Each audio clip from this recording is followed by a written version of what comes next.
Hey, Rod, Broken Nickel Garage. We're out again on the KLR, doing another kind of gear shakedown. We're getting ready for a big trip to Crane Hot Springs, Oregon at the end of May. Be about 2,000 miles round trip between getting there, riding a bunch of trails, and exploring. So we're just kind of doing another shakedown test. I'm in a lovely area, Copper Creek, Montana. So I thought I'd just take a quick moment and show you all the gear that's with me. I'm definitely overdoing it. This is not my normal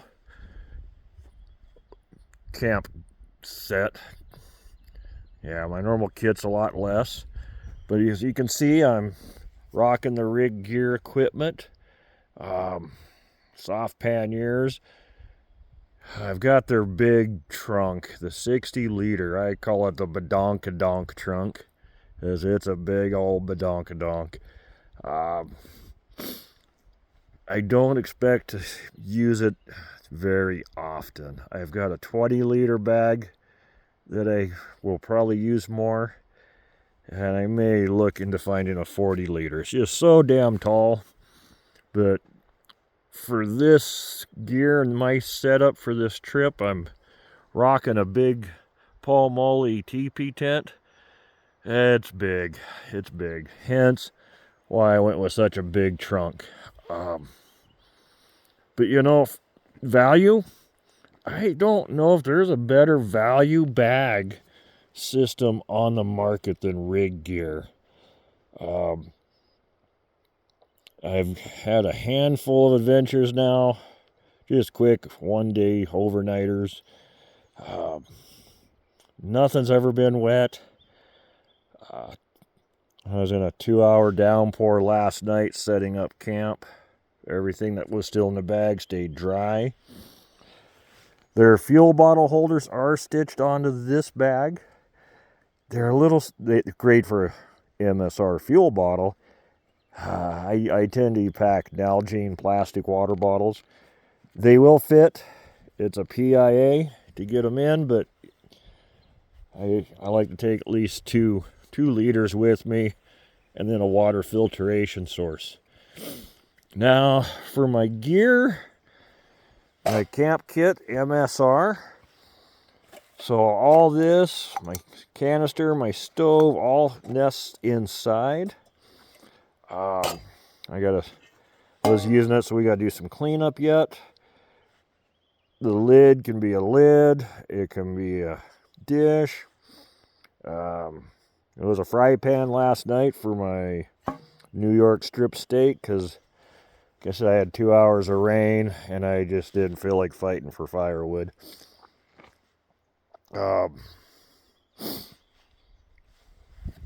Just a little camp kitchen. I got to put this on a diet, but it's got cutting board and cleaning, blah, blah, blah. Got 3 knives. It's got to go to less. I live in bear country. I heard a bear last night about 2 o'clock in the morning grunting. This is my Ursack. It's Kevlar, bear-proof, bear-rated. You cinch her down, tie it off, and tie it to a tree. Blah, not near it. Keep it away from your tent. Bear country, you always want to try to keep food out of your tent. You don't want to be a human tent taco for a bear at night.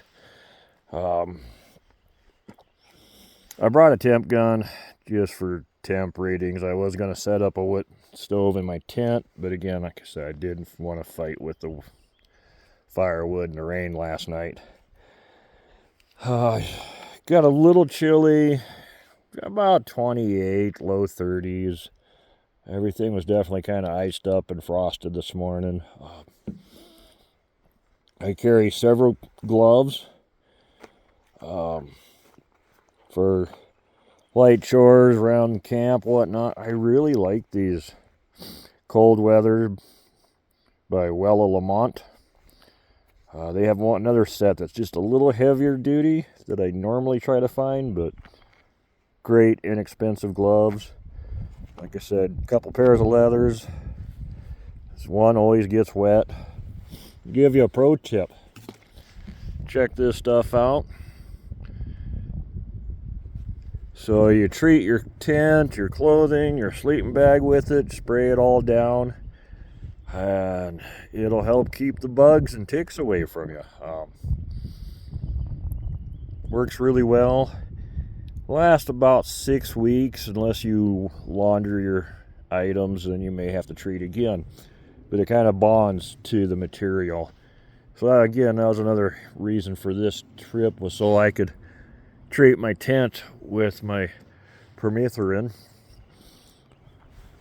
I always carry a boo-boo kit. I got all kinds of stuff in here. She's kind of bulging. I keep extra stuff. Binoculars, because you know I like to look at wildlife. My air compressor. I carry a real knife. It's a beautiful knife.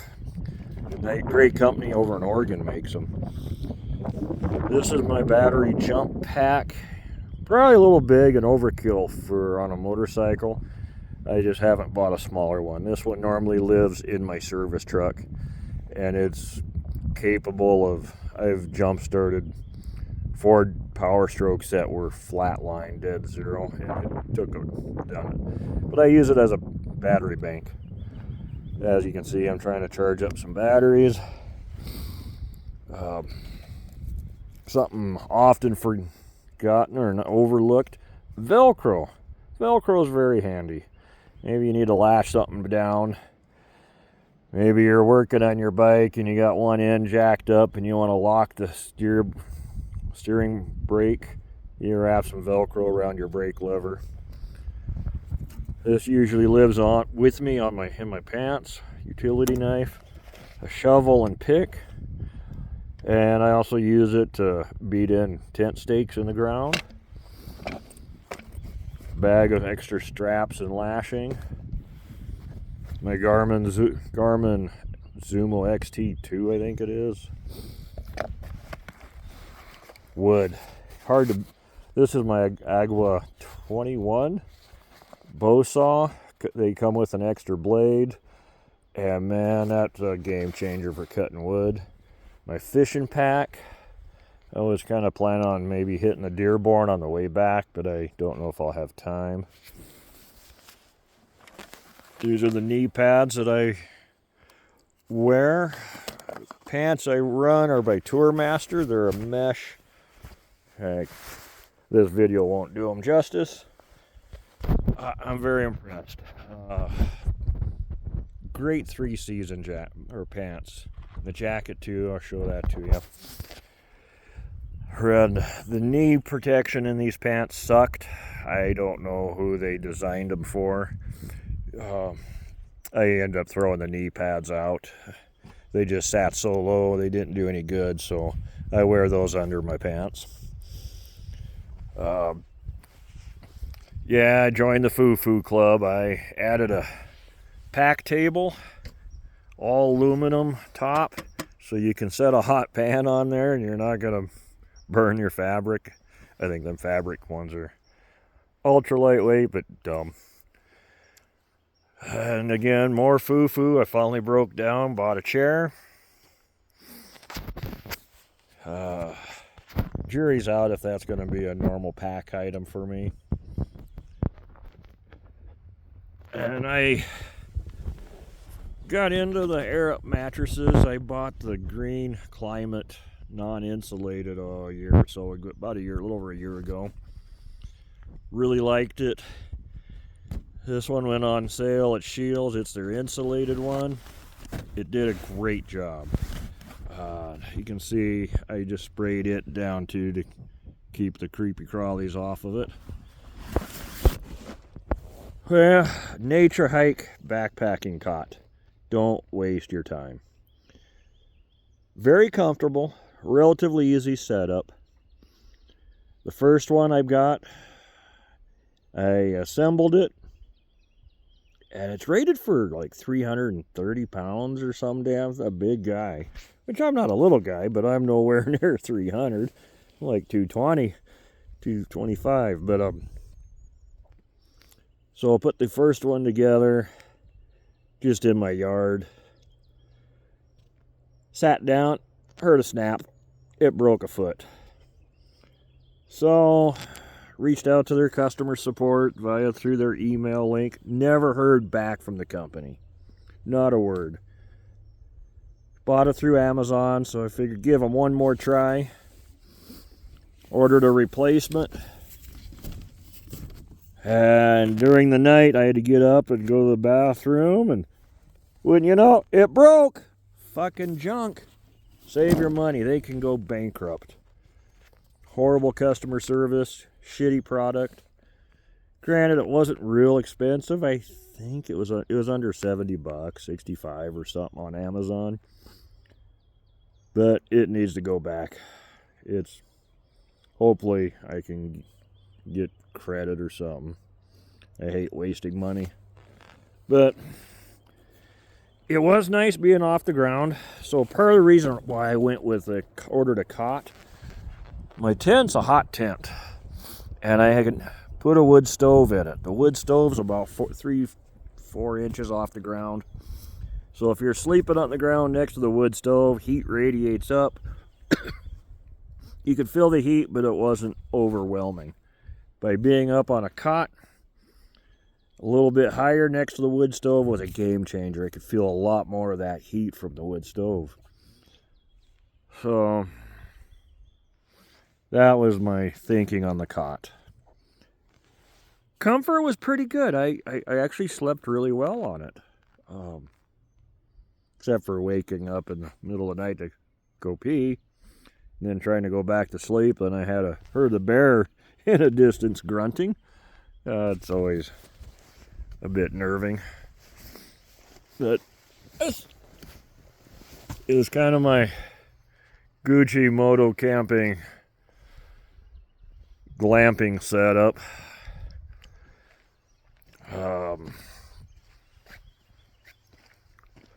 This is my what I call my divvy bag. I keep a flex tail air pump and it's also a lantern. Awesome tool. I cannot brag them up enough. No, and I get no sponsors from anybody. This is just a great pump. Pocket towels. This one's a Sea to Summit brand. Pretty much full size, so if you were taking a dip in the river, you got something to dry yourself with. I've got a small one here that stays in my camp kit. This is actually made by Cascade Designs. I don't know if they're even still in business. This thing's been awesome. It's just a small hand towel. You wring it out and it's dry. It lives in my cook kit. Again, a little more safety. I do carry some electrolytes. They actually taste pretty good. It's Mountain Ops. Check them out. I keep a handful of these in my tank bag, and then I keep more in my divvy bag. That's about it for what I pack with me. A hat. It's kind of just my wax hat. A little more sun protection than just a baseball hat. Of course, I keep a stocking cap. One of my luxury items, I like packing my fleece jacket. It's a little bulky, but I zip it up, fold the arms in, and fold it in a big loop kind of thing, and it becomes my pillow at night. I've got a fleece liner that I use with my tent when I know it's going to be below about 35 degrees, 40. My bag that I normally pack is a Kelty. It's down-filled. It's their Cosmic 20, I believe. It's a pretty warm bag. My only hang-up is I hate the damn zipper. Seems like whenever you got to get up in a hurry, you got to fight the zipper on it. So, and again, it's They rate it for 20. I call it a 40-degree bag. If it's going to be below 40, it's going to be a little on the cool side, but let's see. Another great item, these Tusk tent bags, or tent pole bags. Works really well. It's got a little bit of molly kind of strapping on the back, so I just run a strap through it and then cinch it down. It doesn't go anywhere. Another pro tip, so whenever I'm setting up camp, I will take like my tent bag and put all my little bags that everything lives in one bag. I keep everything together that way so nothing gets lost.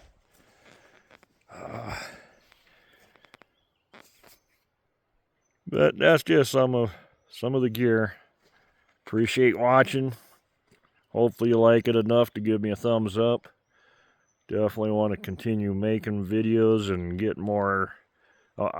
To me, that would be the ultimate lifestyle, is making some videos of camping and teaching people, and maybe taking a few people out and helping them learn some of the basics about camping or motocamping. If you have questions, don't hesitate to reach out to me. I've been playing in the outdoors for 30 years. Well, more than that. More than that. I'm definitely no expert on the riding dirt and single tracks. That's kind of new to me. I've been riding motorcycles for 25 years, 30 years. Started when I was about 18. So yeah, hope you found some value to this, and hope to see you guys again. Thank you.